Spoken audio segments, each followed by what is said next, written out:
Direction les États-Unis maintenant et ce véritable feuilleton à Hollywood. Voilà maintenant 100 jours que dure la grève des scénaristes. Oui, soutenu par certains acteurs. On pense à Brad Pitt qui a mis en pause son film en tournage sur la Formule 1.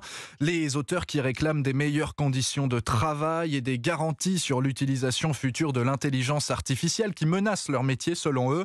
Ce mouvement qui a des conséquences chez nous, en France. Au-delà des programmes qui ne seront pas diffusés tout de suite, Marie Jiquel, la profession demande aussi un meilleur encadrement de l'usage de l'IA.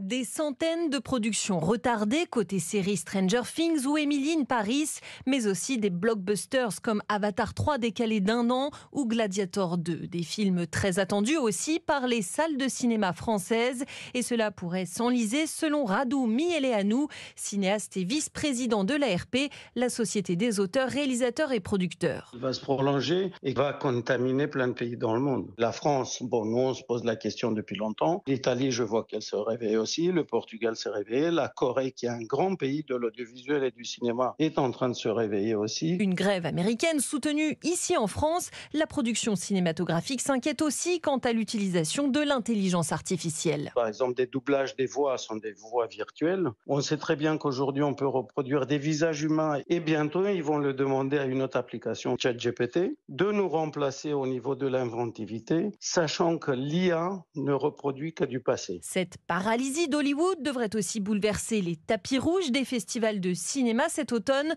comme celui du cinéma américain de Deauville. Les acteurs en grève n'ont pas le droit de faire de la promotion. Marie Jiquel.